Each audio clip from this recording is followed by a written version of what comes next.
Camilo, falta... ¿Cuánto faltan? 9 días.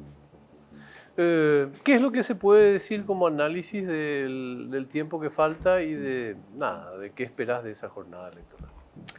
A ver, déjame empezar por la segunda pregunta. ¿Qué espero? Yo, siempre cuando a veces planteo las cuestiones, la gente confunde lo que yo deseo con lo que yo veo que va a suceder. Y a veces mis deseos, y generalmente mis deseos, van en contraposición a lo que veo que va a suceder. Yo desearía una altísima participación, pero veo que va a haber una participación relativamente baja. No de las más bajas probablemente, pero sí creo que va a estar oscilando en torno al 60-65%.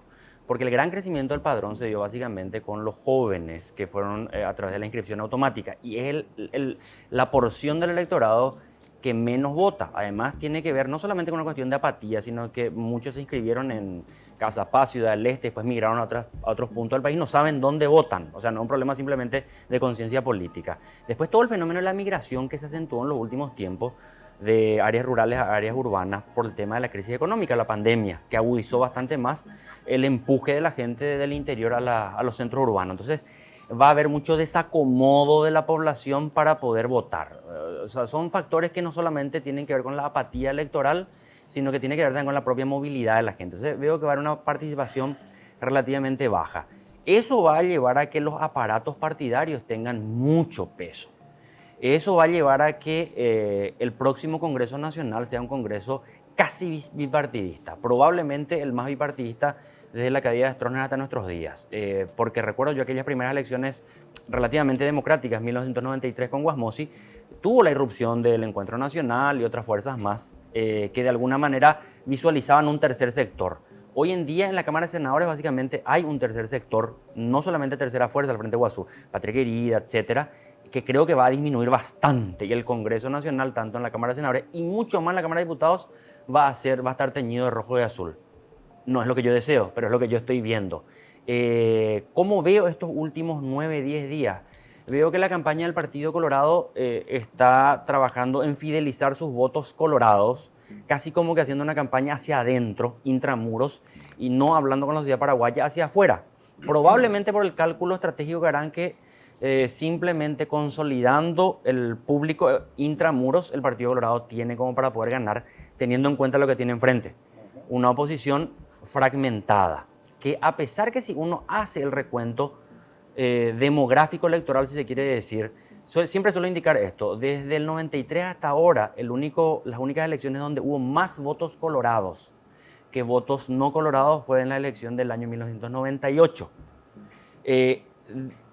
Fuera de esa elección, incluso elecciones municipales y elecciones nacionales, siempre hubo más votos no colorados, lo que no implica que sean votos necesariamente anticolorados. Pero el Partido Colorado sigue siendo la minoría más grande del país y creo que del otro lado la Concertación Nacional no consigue aglutinar todos los votos no colorados. Aglutina y consolidó muy bien el voto anticolorado. Creo que Efraín Alegre lleva el voto anticolorado y lleva una parte del voto no colorado, pero no necesariamente anticolorado. Un voto oscilante, que puede votarle a Carte o puede votarle a Efraín Alegre, dependiendo de cuál sea la circunstancia. Así fue que Carte en el 2013 tuvo más votos independientes que el candidato de la oposición, que era Efraín Alegre. En este momento creo que el voto no colorado, pero de la franja que no es anticolorada, va a estar fragmentada. Una parte va a llevar la Concertación y otra parte va a llevar Paraguayo Cubas fundamentalmente y también Euclides Acevedo. Con lo cual, probablemente la aritmética electoral esté bastante endemoniada y complique las chances de la oposición. De todos modos, yo no quisiera ser tan tajante y decir el resultado está escrito. Me parece que todavía habrá una semana en la que pueden suceder muchas cosas. Don Benjamín. Primero quiero advertirte que estás en franca minoría. Sí.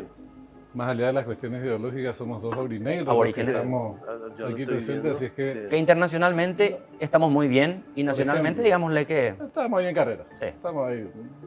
Entonces, eso tomarlo en consideración. Van bien, ahora empezaron a andar bien en Libertadores también, Sudamericano. Entonces, Sudamericano, ya vamos a llegar, no ya era vamos a llegar. sudamericano. Augusto, sin comentarios. Están siguiendo un camino, sí, señor. Mira, yo creo que esta campaña electoral se divide en dos momentos políticos muy importantes y las consecuencias también. Antes y después del 26 de enero. Perdón. ¿Por qué? Porque a partir del 26 de enero la contaminación del proceso electoral por factores externos es mucho más intensa con las sanciones y compañía. Y también las expectativas políticas giraban alrededor de eso, y en el desarrollo de la campaña electoral lo que se fue evidenciando, y sobre todo en los últimos días, y creo que se va a demostrar en las elecciones, es que ese proceso de intervención, de intromisión extranjera por un lado, y el error opositor de sumarse y basar gran parte de sus expectativas en las sanciones, pedido de extradición y compañía por parte de la oposición, por parte de los Estados Unidos, va a fracasar. El Partido Colorado recibió una serie de ataques durante todo este periodo muy duros, de factores internos, una coalición muy amplia, mediática, política, hasta sectores gremiales y eclesiásticos. Podemos agregar de todo, más lo externo. Eso tenía por finalidad, evidentemente, desmoralizar y afectar duramente al Partido Colorado, y no es lo que se dio. Lo que se dio es que el Partido Colorado, no por obra de su dirigencia, sino por una reacción casi, si se quiere, natural de sus propios actores afiliados, fue cerrando filas, se sacó los escombros de encima, el polvo, y en los actos de cierre se va evidenciando que tiene un nivel de participación muy alto y hay un nivel de entusiasmo que a muchos sorprende. En cambio, en la vereda de enfrente, que basó parte de su estrategia en esa intromisión extranjera, vergonzoso desde mi punto de vista en términos políticos y de principios, y la ausencia que revelaba eso de un proyecto, de un programa propio, lo que reina es lo que dijo Camilo. Por un lado, fracasó Efraín en su intento, que en realidad no fue un intento de agrupar a toda la oposición, sino un plan para imponer su candidatura sobre los demás sectores de la oposición. No funcionó.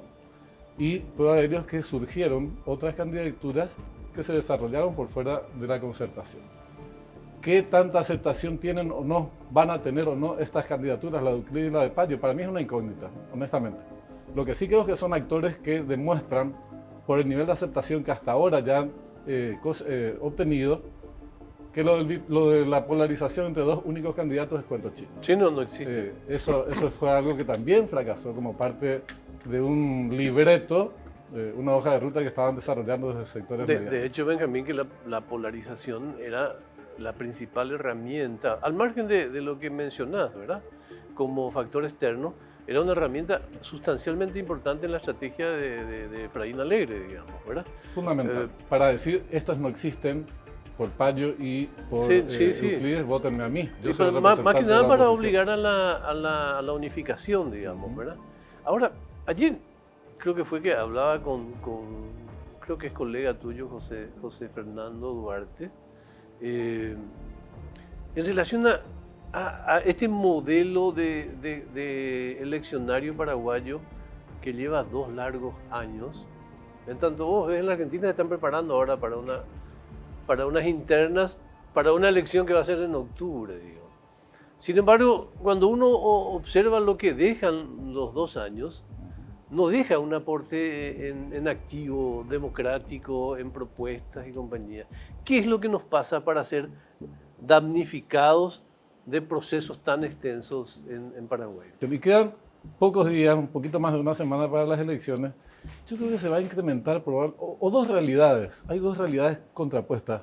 El elector, el ciudadano común, que si vota el 60-65%, yo no creo que sea malo, porque es un poco más de lo que votó en las últimas elecciones con Mario Abdo Benítez. No alcanzaría los niveles del 2013, pero no es una mala participación.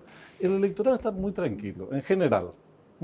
Es una elección más importante, pero no es que está en las barricadas, en las trincheras, con mucha tranquilidad. No así sectores de la dirigencia política que están en otra cosa. Aprovecho para volver a la consulta anterior. Cuando vos decís el electorado está muy tranquilo, estás diciendo también, y esto ya guardo para que respondas después, que hay cierta indiferencia. No. Ok. Bueno, ¿cuál es el estado del arte de todo este proceso? ¿Cómo vieron el proceso? ¿Cómo califican el proceso? Yo te digo, yo sí allí tengo alguna apreciación diferente a Benjamín. Yo sí creo que hay un cierto nivel de apatía e indiferencia. Sí, claro, yo también, pero no como en dicen cierto algunos. grado. O sea, no un desapego total al decir, bueno, va a votar menos del 50% de la población. Pero yo recuerdo perfectamente bien, no voy a ir muy lejos a la época cuando Lugo ganó el gobierno en el 2008, que a esta altura uno salía a las calles y había batucadas, gente en las esquinas, los barrios se visitaban. Ahora no hay eso. Pero en las elecciones 5 años atrás nomás, todavía había un cierto nivel de movilización social que uno veía en los barrios, que se activaban los dirigentes del partido tal, del partido cual y compañía. Hoy en día como que está todo más calmo, más tranquilo a nivel de la masa social. Sí coincido contigo, el nivel de confrontación y agresividad en las dirigencias políticas es muchísimo más virulento que 5 años atrás. No, pero que 5 años atrás, Benjamín, 5 años atrás, el nivel de confrontación entre Mario Abdo y Efraín Alegre ni por aproximación era el de ahora. No quiero decir el candidato fulano o sultano, pero hay mucha belicosidad en Cono. Pero no se compara con la confrontación de las internas coloradas.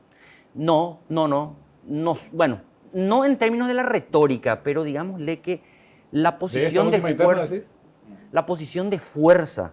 Es que no quiero ser candidato tal o profesional a decirme le está favoreciendo a tal o cual, pero hubo como que posiciones que muestran lo que yo haría estando en el gobierno y de alguna manera destilan como que te voy a pasar factura.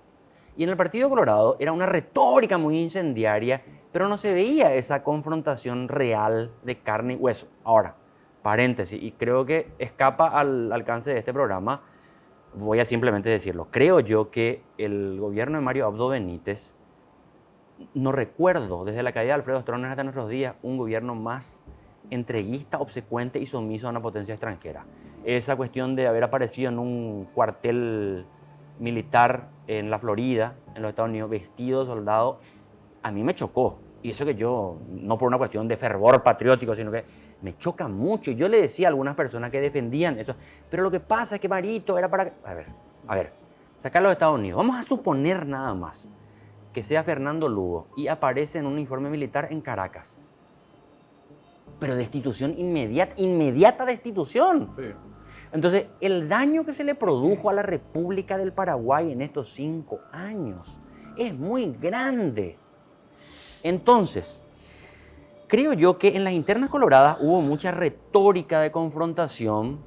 A nivel de base no había esa confrontación, pero sí allá arriba, más allá de los candidatos, estaban operando poderes que estaban dando otra disputa, que es lo que se vio reflejado en ese 26 de enero que vos mencionabas, Benjamín, perdón. Estamos mezclando los actores. Somos amigos. Sí, me quedo allí, porque quiero retomar un poco lo que vos estabas planteando, que te planteaba, valga la redundancia, José Duarte, con relación al tema por qué es tan dilatado nuestro proceso proselitista y electoral. Hay una cuestión nomás que quiero cerrar sobre la participación, sobre la apatía. Hay un nivel de apatía que tiene que ver con la crisis de los partidos políticos, del sistema de partidos políticos, la desconfianza en ellos. Y eso es real, pero no es un fenómeno nuevo y que se exprese solamente en este proceso electoral y que se concrete con una participación del 60-65%. Ya ocurrió en distintos momentos de la etapa democrática y el denominador común es esa crisis no resuelta de los partidos políticos, la desconfianza de la sociedad de la cual están cada vez más alejados. Eso es, sí. Digamos que eso es real. En este caso a lo mejor contribuye que es una campaña dispersa por el tema del desbloqueo de las listas. Así es. Entonces anda cada uno por su cabeza, como se dice normalmente, haciendo campaña, y antes era un grupo más organizado el que realizaba las actividades proselitistas en todas partes.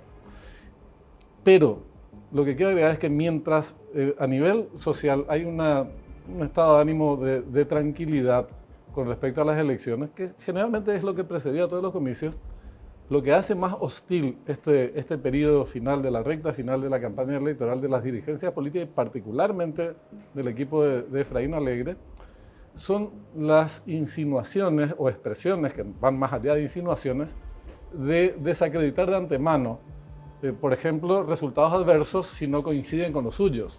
El famoso tema del conteo paralelo, la descalificación del TREP, de los ministros de la Justicia Electoral, después vienen los ataques a los medios del grupo de Nación Media.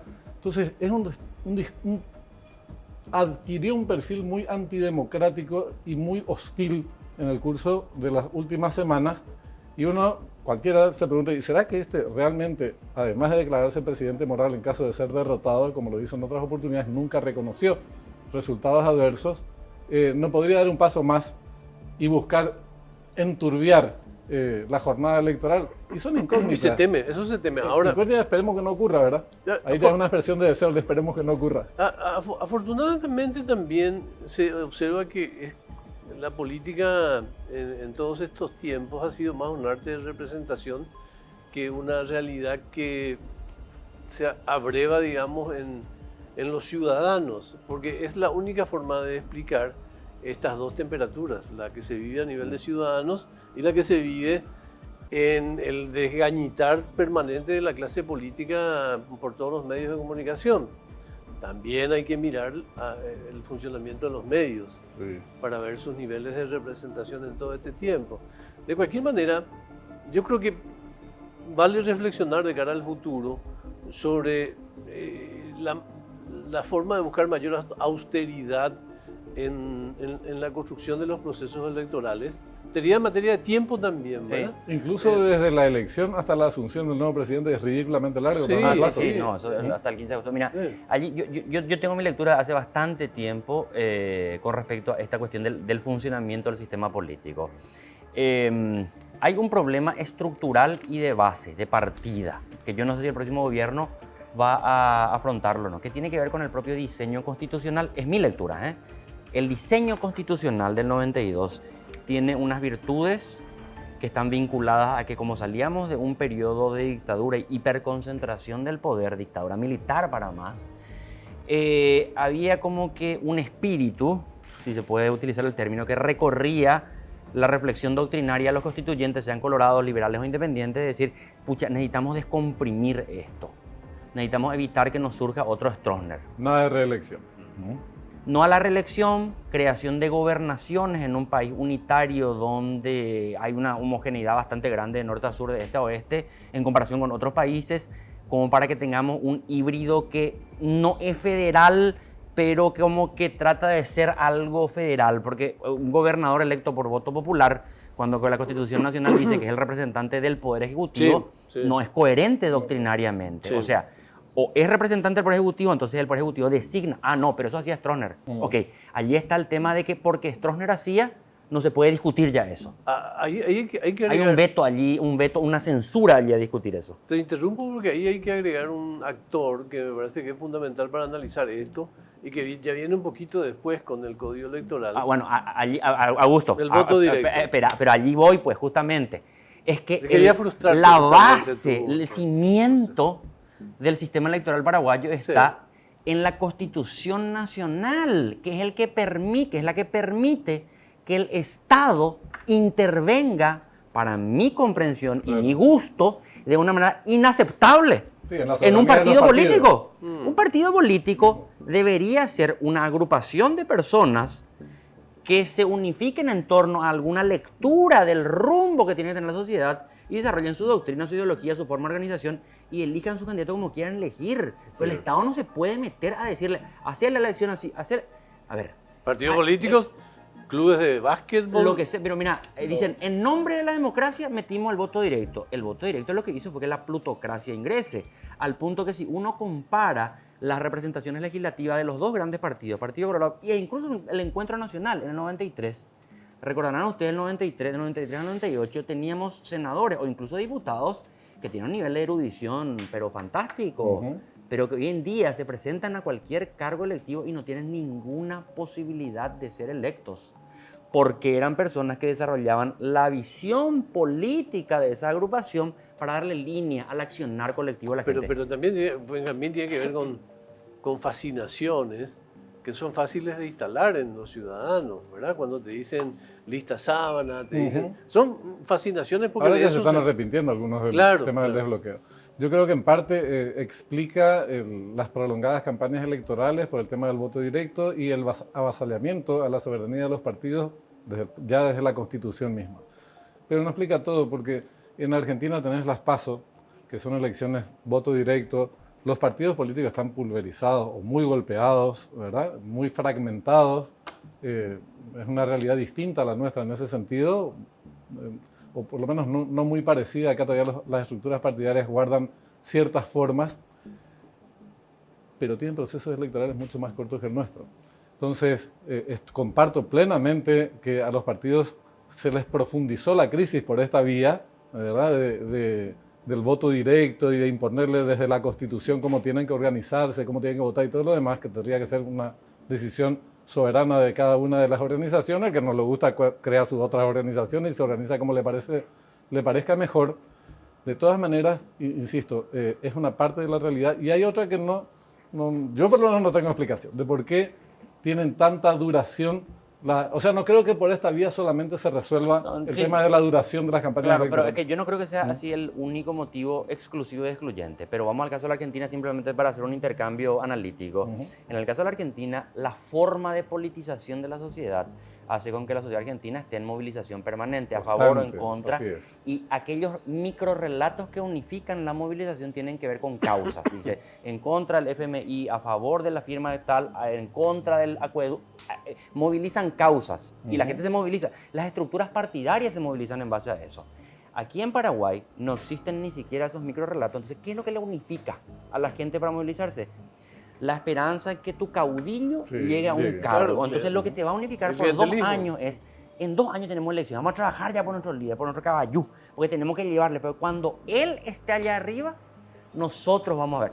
Me daba mucha risa en estos días, risa en el sentido, estoy diciendo irónico, una conferencia de prensa que se realizaba en la Concertación, decían, mujeres coloradas adhieren. A ver, ¿qué es lo que me daba risa? No tanto que sea la Concertación ni las mujeres coloradas. El cambio ya llega y vamos a ser diferentes. Cuando uno escucha, yo no sé si ustedes tuvieron la oportunidad de escuchar a la señora esta que habló, no sé ni de dónde, no sé ni quién es, todo vestida de rojo, de colorado, decía, sí, el pelo también, sí. Porque nosotros vamos a apoyarle porque necesitamos el cambio, ya es la hora. Y le criticaban a una diputada colorada porque dijo, desde que subió, ella ya no nos atiende más el teléfono cuando nosotros lo necesitamos. Y aquí nos van a atender. Entonces, ¿qué es lo que está diciendo esta señora colorada que ahora le va a apoyar la Concertación? Yo no quiero un cambio de modelo. Yo lo quiero que me atienda el teléfono. El mismo modelo yo quiero, pero que me atienda el teléfono. O sea, perdió la relación con su caudillo, la que le convenció que le vote y le lleve como diputada, no sé a quién. Entonces ahora está buscando que en la Concertación la atiendan el teléfono. O sea, es la réplica y reproducción del modelo del caudillo que te unifica. Entonces, allí hay alguna diferencia también que hace que nuestros procesos sean tan dilatados. Y finalmente, y me callo en esta parte, el tema del desbloqueo, yo fui crítico desde el primer día, no ahora, desde el primer día, pero me decían, sabanero, a vos te paga seguramente fulano, y le decían, están equivocados, vamos a analizar, hacer política comparada, veamos en otros países, cómo ingresa el narcotráfico con esto, y en todos los partidos, de todos los colores, ojo, no sé si le conocen al doctor Carlos Peri, sociólogo, que la semana pasada, antepasada, sacaba resultados de un análisis que estaba haciendo hace mucho tiempo, venía investigando, y uno de los elementos, me quedé con los ojos abiertos, me dice, Camilo, creció el volumen de producción y venta de marihuana y establecimos nosotros una correlación, no dice causa-efecto, una correlación con la aparición del sistema de desbloqueo de las listas. ¿Por qué, le digo? Porque para que pueda producirse la marihuana, pueda comercializarse, hace falta la complicidad de los actores estatales. Y en los departamentos, los actores estatales están vinculados a los caudillos políticos. Los caudillos políticos que necesitan ahora dinero para sus campañas están presionando para que se recaude más. Al presionar para que se recaude más, presionan para que se produzca y se trafique más. O sea, hay una retroalimentación de esto. Pero además, el tema del desbloqueo de la lista, vos me parece que dijiste recién, beneficia pura y exclusivamente al que tiene más dinero, el que tiene más recursos. Y aparece o desaparecen actores que podrían cumplir un papel fundamental en el Congreso, en cargos electivos, porque sencillamente no tienen esos recursos o no es gente que esté dedicada a la actividad proselitista cotidianamente y a ese tipo de liderazgo al que hacía mención, el caudillismo. Que eran los partidos políticos que ponían a sus mejores representantes que decidían cuáles eran incluso sus emblemáticos. Los emblemáticos desaparecieron. No, y además se distorsionó tanto que se celebra la desaparición de los emblemáticos, ¿verdad? Sí. Y ahora vamos todos.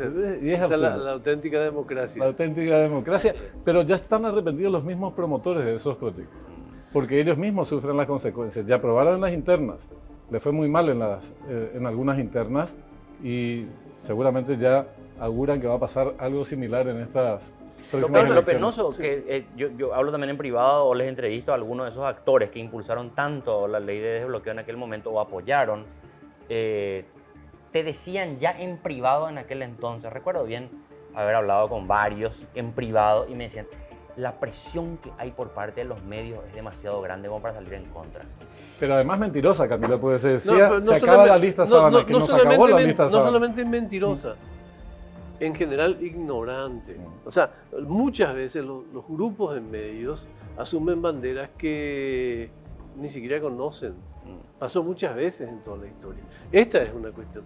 Porque se trata de una postura políticamente correcta, Simpática. y simpática y nada. Ni siquiera porque vende, ojo.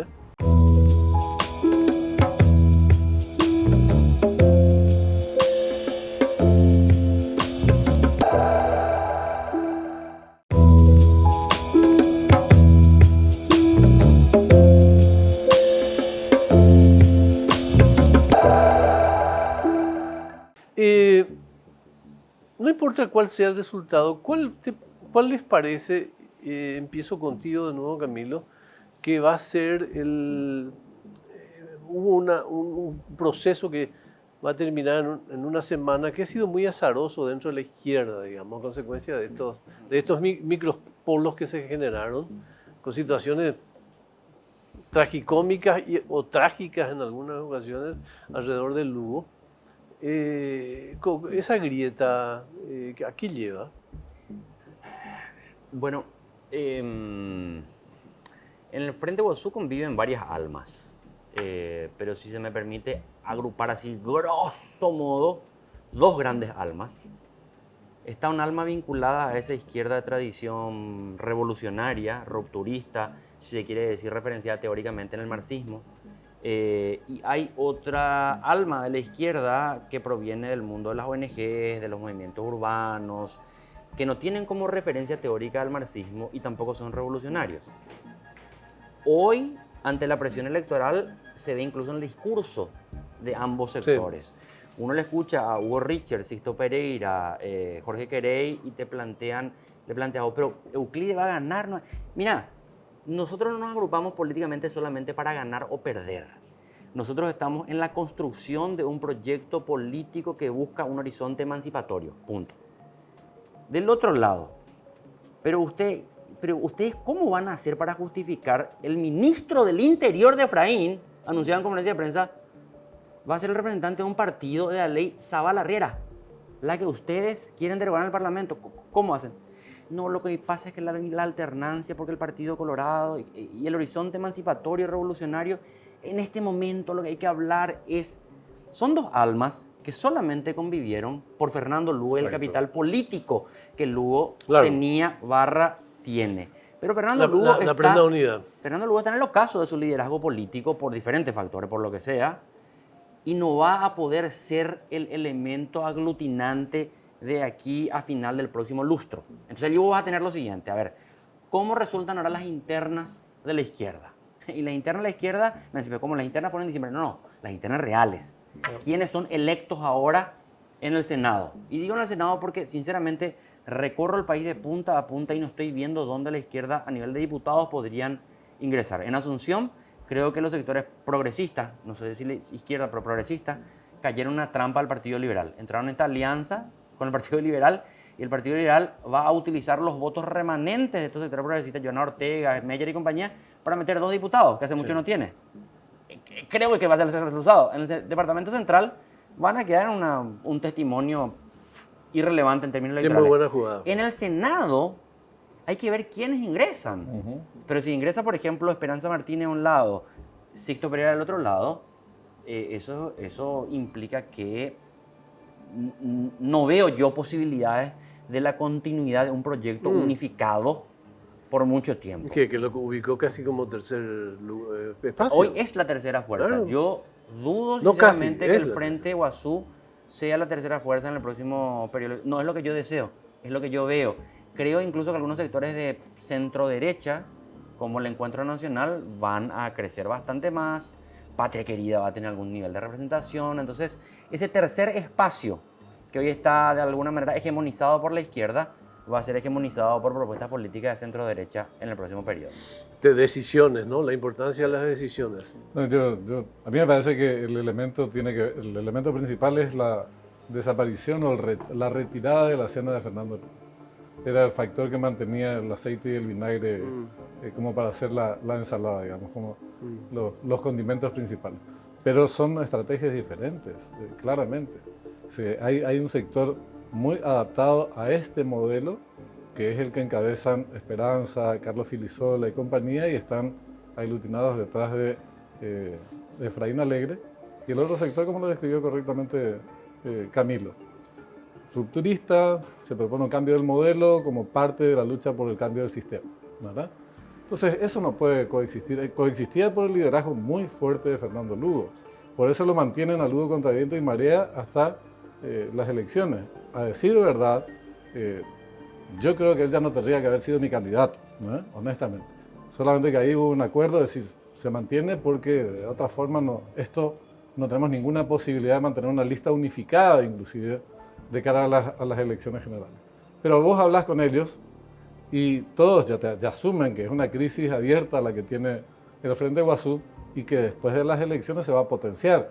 De manera que lo más probable es que sigan camino distinto. Hay una pieza que yo no entendí muy bien, que fue la adhesión a último momento de Paraguay Pajurá y la Federación Nacional Campesina al sector más conservador, por llamarlo de alguna manera, del Frente Ahí de vuelta, Guazú. recordamos que el ministro del Interior Ahí me confundió tanto.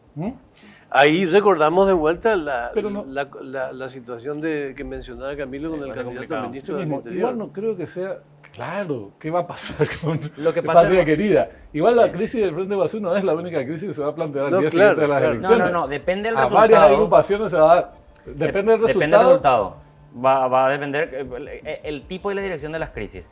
Si gana el Partido Colorado, la crisis dentro del Partido Liberal va a ser una. Si gana la Concertación, la crisis dentro del Partido Colorado va a ser otra. Así es. O sea, pero gane quien gane, yendo al campo específico de la izquierda, va a tener una crisis. Gane Efraín o gane Sí, Peña sí. o Eso gane va por cuerdas Paraguayo Cuba separadas. o quien sea. Entonces, y además hay una situación que yo creo que se está subestimando demasiado, se subestima de una soberbia y petulancia de clase media urbana, que es el fenómeno Paraguayo Cubas, que se insiste mucho, es una instalación del Grupo Cártel, los medios del Grupo Cártel, Vamos a suponer, yo decía en la radio, vamos a suponer que así sea,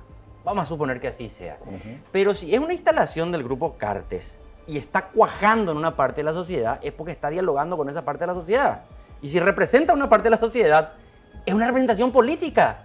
Entonces vos, Concertación, deberías de haber observado que había un hueco en la sociedad y que iba a ser rellenado por tu adversario ocasional o por tu enemigo histórico.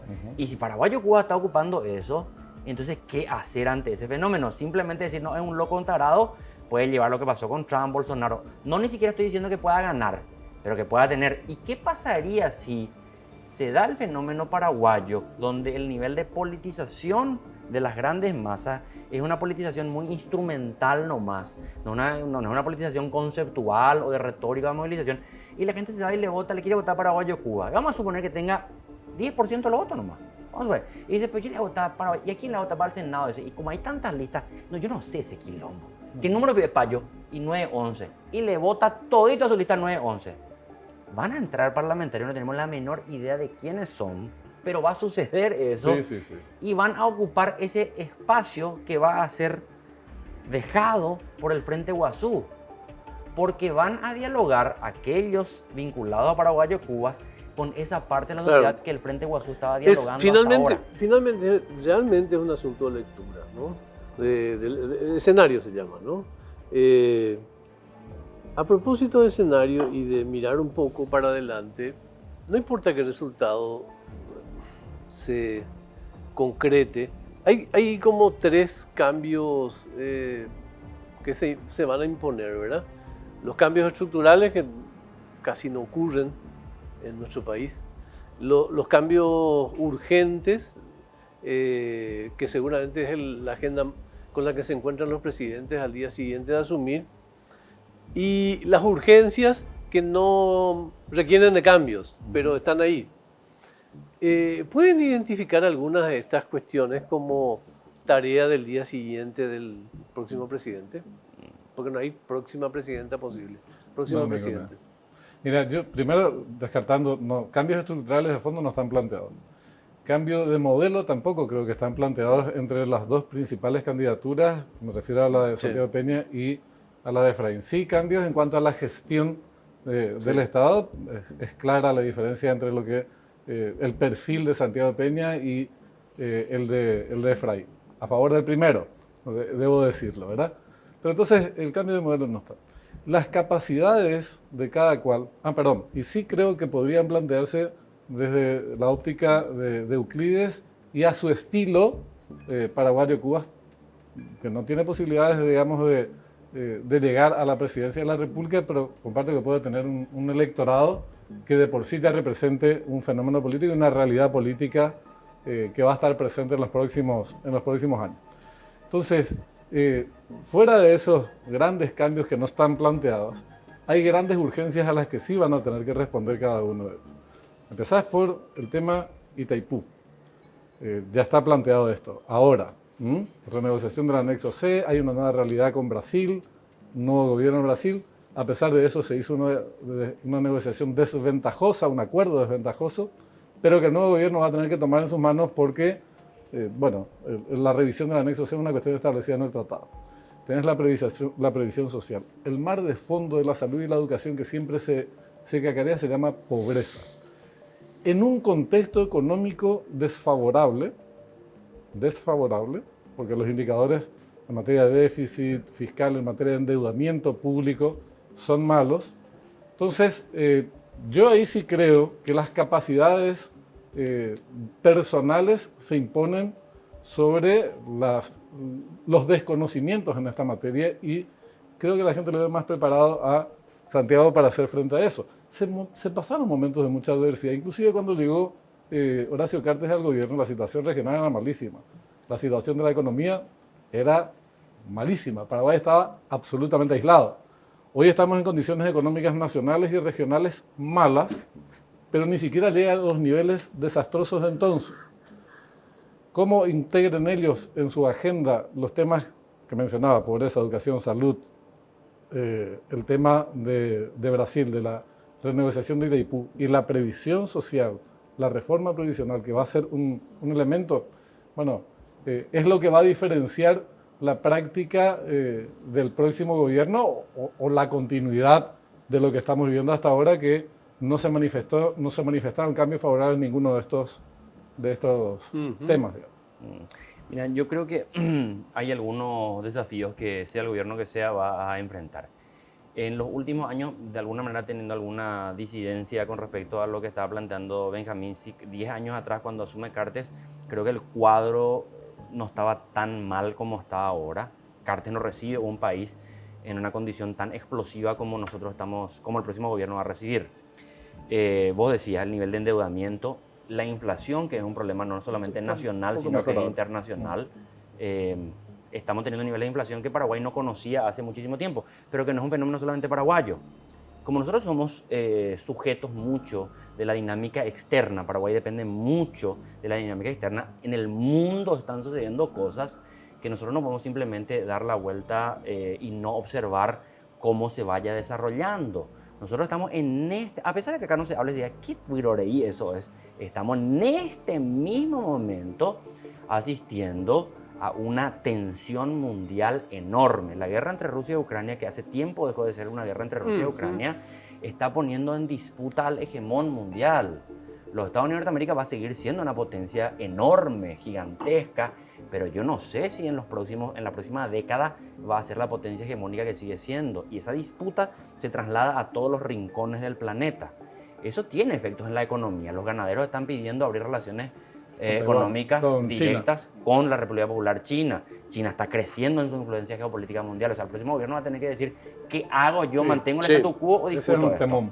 Pero por otro lado, cuando aumentan los niveles de pobreza y la inflación hace que la clase trabajadora y los sectores populares paguen más eso, se fuerza más a la migración de zonas rurales a zonas urbanas. Yo insisto mucho con esto porque esa es la gran dinámica de fondo que puede generar inestabilidad en los gobiernos. Si vos tenés una migración muy grande del campo a las ciudades, repentina, el Paraguay no está preparado para absorber, no solamente en términos de servicio, capacidad de poder metabolizar económicamente toda esa fuerza disponible, y eso genera conflictividad social, delincuencia, con el crecimiento también del narcotráfico y un crecimiento de una población marginal. Yo no sé si simplemente vamos a solucionar apretando más el Ministerio del Interior y teniendo más linces en la calle. Puede llegar a ser tirar más combustible sobre el fuego. Incluso va a haber una discusión, pero mira, la plantea el Fondo Monetario Internacional, que tiene que ver con la cuestión tributaria. Es un tema muy polémico en nuestro país, en realidad polémico en cuanto a su titular, nunca se desarrolla la polémica, ¿verdad? No, es muy polémico, entonces no discutamos, pero se va a imponer esa discusión porque el problema es, ¿de dónde sacas los recursos para hacer frente a las urgencias? Si el proceso de endeudamiento llegó casi a un techo tan alto como el que llegó, y casi hay poco margen para seguir endeudándose, después tenés los recursos de los impuestos actuales, que son insuficientes, de las binacionales, que se perdieron grandes oportunidades, por cierto, en los últimos 2 años en el caso de Itaipú, y después tenés la cuestión impositiva. Son discusiones que se van a plantear. Y vamos a ver cómo se desarrollan esas discusiones.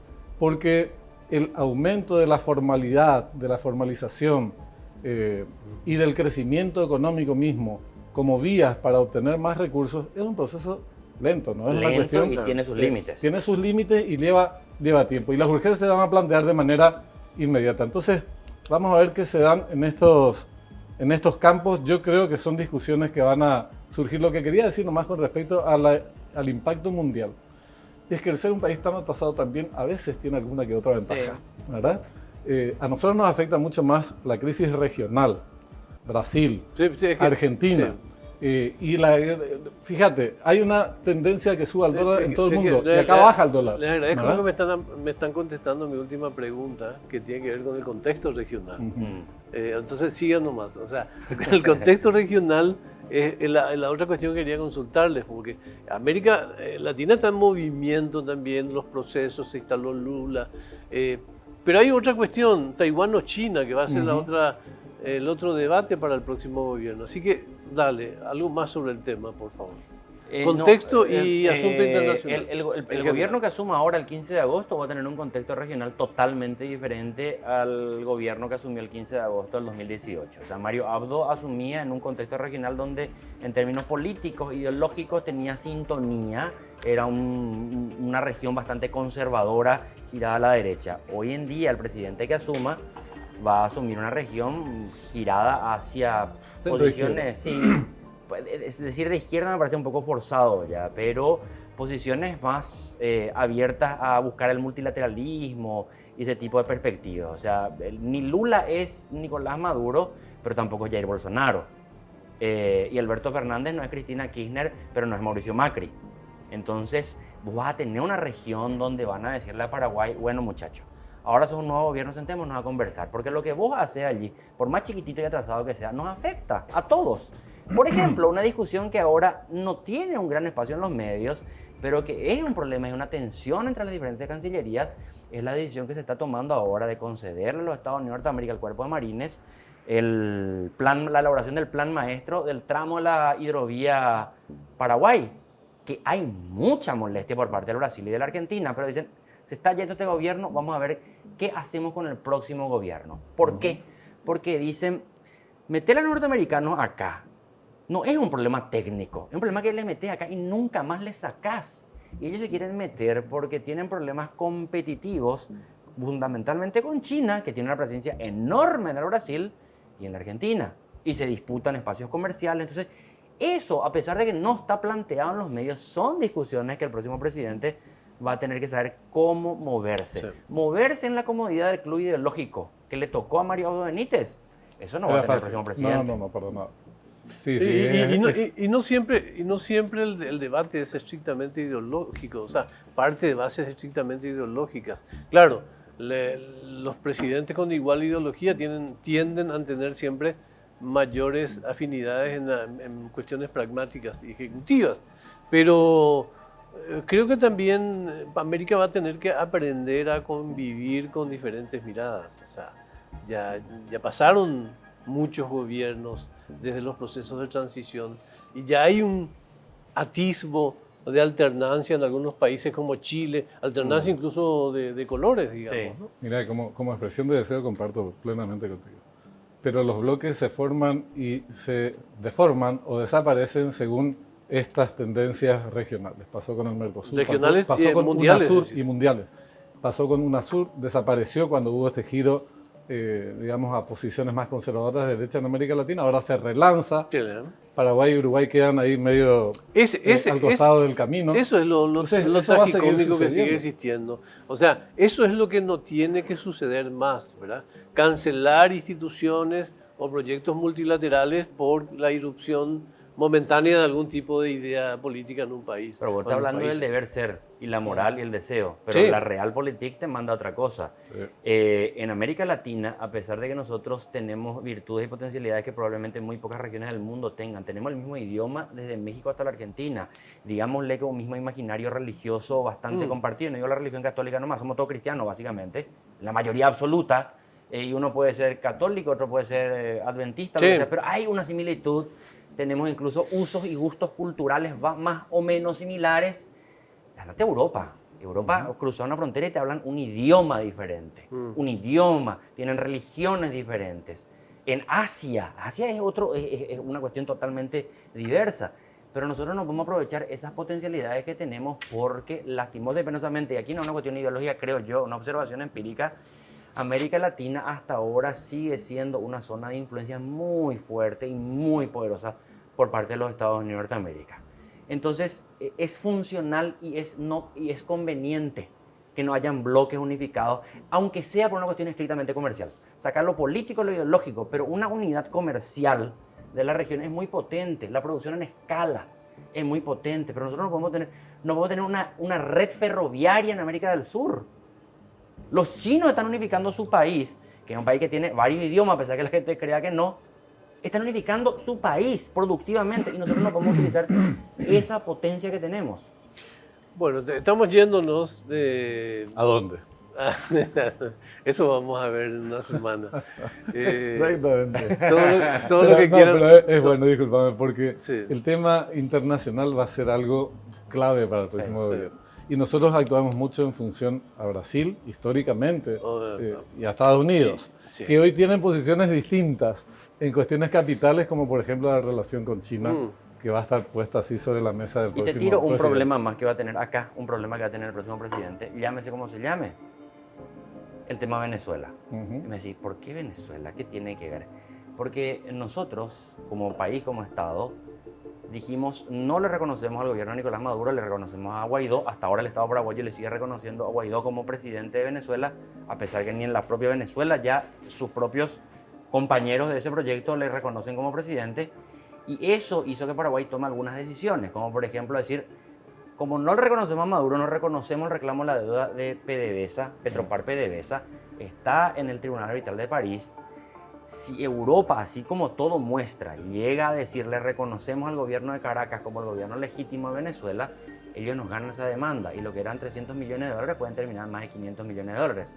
O sea, aquel famoso caso Gramón Berres va a quedar como un chistecito. Sí, por otro. Y el próximo presidente, si no quiere que Paraguay se vea repentinamente con un embargo de sus reservas internacionales de 500, 600 millones de dólares, va a decir, bueno muchachos, sentémonos a ser pragmáticos o continuemos este rumbo, pero va a tener que tomar una decisión.